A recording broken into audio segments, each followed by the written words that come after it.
When care is pulling you down a bit, rest if you must, but don't do quick, but don't do quick, but don't do quick. ये थे हमारे prime minister Shahbaz शरीफ साहब, और ये क्या कर रहे थे ऊपर वाला ही जानता है। वो नरेंद्र मोदी कल कह रहा था, कहता है पाकिस्तान अपनी मौत खुद मरेगा खुदा न ख्वास्ता। मतलब उसका मतलब ये उन्हें तरस आ रहा है, वो आपसे लड़ाई नहीं करना चाहते। वो कहते हैं गली के वो बदमाश मवाली की तरह वो भूखा भी है और नंगा भी है। जो इलेक्शंस जीत रहे हैं उनकी जो पॉपुलैरिटी जो है वो एक्सपैंड कर रही है, ठीक है जी। वो जैसे कहते हैं ना, स्टेट के ऊपर स्टेट को फतह किए जा रहे हैं। That is what we are getting. Mike Pompeo की किताब पढ़ें आज आप, उसने क्या लिखा है, जनरल बाजवा मुल्क का असल हुक्मरान वो था, उससे 2019 में मैंने पाकिस्तान हिंदुस्तान की एटमी जंग रुकवाई। तो यार सादिक ने जो बात की थी वो दुरुस्त निकली। हम ऐसे लगते हैं आपको, मतलब इतने मासूम शक्ल हम लोगोों की, आपको लगता है कि हम एटम बम फेंकने वाले थे, मतलब कमाल हो गया।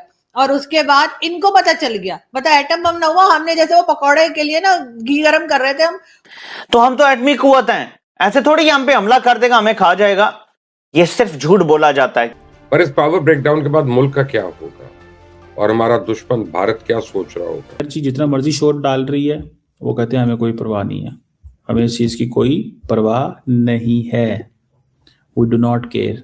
ममता बनर्जी जो मर्जी कहती रहे, हमें इस चीज की कोई परवाह नहीं है। हमें किस चीज की परवाह है?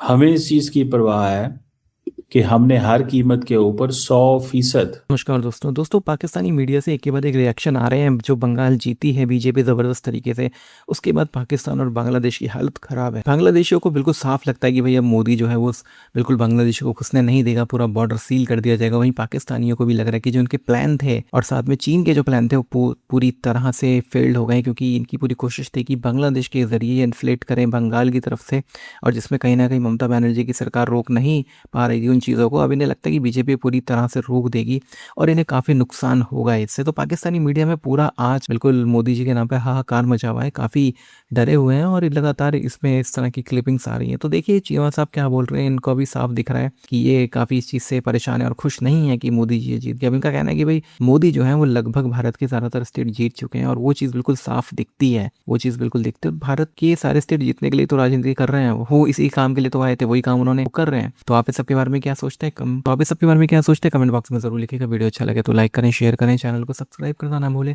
और बेल का आइकन प्रेस करते हैं लेटेस्ट नोटिफिकेशन लिए। आइए आगे बढ़ते हैं इस वीडियो में। जो इलेक्शंस जीत रहे हैं उनकी जो पॉपुलैरिटी जो है वो एक्सपैंड कर रही है, ठीक है जी। वो जैसे कहते हैं ना, स्टेट के ऊपर स्टेट को फतह किए जा रहे हैं। That is what we are getting. वो कहते हैं ठीक है, ये भी स्टेट मेरे पास आ गई, वो भी स्टेट आ गई। ये इंडिया टुडे ने मैप दिया है कि on the 72% land area and 78% जो पॉपुलेशन है उसके ऊपर नरेंद्र मोदी का कंट्रोल है और बीजेपी का कंट्रोल है। इट मीन्स इंडिया और पाकिस्तान की जो लड़ाई है दैट इज एमिनेंट, क्योंकि नरेंद्र मोदी ने हर कीमत के ऊपर जंग करनी है। जंग,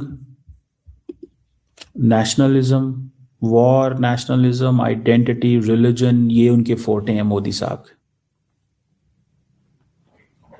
ठीक है। अब जहां पे वेस्ट बंगाल के अंदर वो हुकूमत बनाने लगे हैं, ये जैसे मैंने कहा पहले का बांग्लादेश से मिलती है इनकी स्टेट।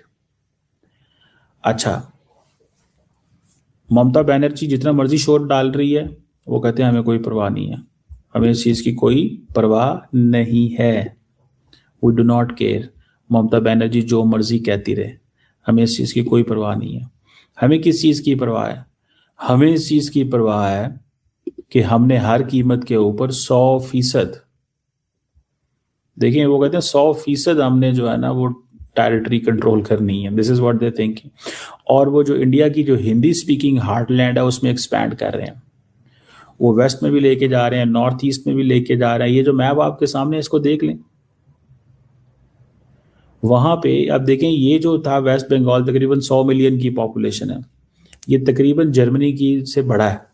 पाकिस्तान का जो पंजाब सूबा है उससे भी छोटा है थोड़ा सा, ठीक है जी। तो वहां पे आप जीत रहे हैं। अब 12 साल तक नरेंद्र मोदी, ममता बनर्जी कह रही है मैं मेरे साथ धांधली हुई है, ममता बनर्जी कह रही है मेरे साथ धांधली हुई है। कौन सुनेगा इस बात का? कौन मानेगा इसको?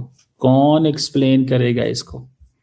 या कौन कहेगा कि जी ठीक है नरेंद्र वो ठीक कह रहे हैं? नरेंद्र मोदी जो है वो he has come into this position, ठीक है जी, कि वो अब पूरे वो जैसे कहते हैं ना इन 12-13 सालों के अंदर उसने पूरी की पूरी अपनी स्पेस बना ली है। अब वो क्या कहते हैं? वो कहते हैं जी ठीक है, हमारी जो स्टेट है, हमारा जो इलाका है, ठीक है, हम अब इस पोजीशन में हैं कि हम अपने आप को एक्सपैंड करेंगे, अपने आप को एक्सपैंड करेंगे, अपनी पोजीशन जो है उसको तगड़ा करेंगे। तो पाकिस्तान को एक चीज़ को समझ लेना चाहिए कि इंडिया के साथ जो हमारी जंग है वो वहीं से शुरू होनी है जहां पे ख़त्म हुई थी, क्योंकि ये जो कॉन्फिडेंस नरेंद्र मोदी को आ रहा है ये इसलिए सबसे पहली बात आती है ना, हमारा मुल्क ला इलाहा इल्लल्लाह मोहम्मद रसूलुल्लाह, तो जब हम नारा लगाते हैं ना अल्लाहु अकबर, इंडिया काफिर जो सा वो डरता है इस अल्फाज से। जब नारा होता है ना नारे तकबीर अल्लाहु अकबर, ये अमेरिका भी आ जाए तो हमारा कुछ नहीं कर सकता। ये जज्बा हमारी अवाम का है, ये जो हुक्म, ये मुसलमानों का जज्बा। हाँ, ये जो हुक्म, यहाँ पे कितने मुसलमान रहते हैं? यहाँ पर तो माशाल्लाह 22 करोड़ तो हैं। 25 लगा लें। वहाँ इंडिया में कितने मुसलमान रहते हैं? इंडिया में मेरे ख्याल से अरब के करीब है, अरब के करीब है, 27 से भी ऊपर है, 35 करोड़। हाँ जी 27 से ऊपर है। जितना जज्बा हमारे पास हुआ 22 करोड़ का, वहाँ पे मुसलमान ज्यादा हैं, तो फिर उनका जज्बा हमारे से ज्यादा हुआ। उससे क्या है मैं बताता हूँ, जज्बा बहुत है उनमें। फिर आपने बोला कि पाकिस्तान से डरते, जज्बा उनमें बहुत है। उस मसला क्या है कि उनके वसाइल उनके साथ चल रहे हैं, उन्हें हर तरह का तहफ़्फ़ुज़ भी दिया जा रहा है। आपने बात की ना पाकिस्तान को कोई कुछ नहीं कह सकता क्योंकि इधर मुसलमान है और जज्बा है। मैं यही कह रहा हूँ इंडिया की अगर बात करें वहाँ पे तो हमारे से ज़्यादा मुसलमान है, तो फिर अगर वो अटैक अल्लाह ना करे कोई इस तरह मसला होता है तो वहाँ के मुसलमान आर्मी में भी हैं, हर जगह है, तो वो फिर उनमें जज्बा होगा, हमें। ये तो लॉजिकल बात है। मेरी बात सुनिए ना, एक सिख है यहाँ पर, वार्डन है ना, मेरे ख्याल से आपने देखा होगा। अब वो किसका साथ देता है? पाकिस्तान का देता है ना। जो मर्जी करो वो उसने देना पाकिस्तान का साथ, क्यों? वो पाकिस्तान के रहने वाला है वो। अब वो इंडिया में जो मुसलमान है वो इंडिया के रहने वाले हैं, लेकिन जज्बा तो उनमें है। जज्बा है, तो फिर वो अपने कंट्री के लिए जब लड़ेंगे ना वो अपनी कंट्री के लड़ेंगे ना, तो हमारे से लड़ेंगे, वो लड़ेंगे, वो किसी वो मुल्क के लिए लड़ेंगे। उनका जज्बा हमारे जज्बे से टकराएगा तो वो ज्यादा होंगे, उनका जज्बा भी ज्यादा होगा, मुसलमान जो भी हो। मगर एक चीज़ है, वो जज्बा ना, देखो एक मिनट जी, वो जज्बा जो उनमें है ना वो थोड़ा सा कम है। कम से कैसे मुराद? आप मीडिया में आपको मालूम होगा 4 हिंदुओं ने लड़के को मारा, मुसलमान को बड़े बुरे तरीके से मारा। लेकिन मुझे ये भी पता है, मैं मीडिया में हूँ, मुझे ये भी पता है कि कुछ टाइम पहले 1-2 माह पहले नूपुर शर्मा का एक केस आया, तो उसको लेकर 2 मुसलमानों ने एक हिंदू की गर्दन काट दी। मैं मीडिया में हूँ, मुझे ये भी पता है, ठीक है ना। मगर ज़्यादा वो मारते हैं मुसलमानों को, मुसलमान वैसे डर जाता है वहाँ का मुसलमान तो जज्बे वाला होता है, वो तो डरता ही नहीं। देखो अब जज्बा क्या है, अब हमें मालूम है महंगाई है, कितना हम फंसे में। मेरी बात समझ रहे हैं? एक मिनट, हम कितने फंसे में महंगाई में है ना। अब मुझे बताया मैं जाकर वहाँ नारा लगाऊंगा हुकूमत के खिलाफ तो मेरी जमानत हो जाएगी?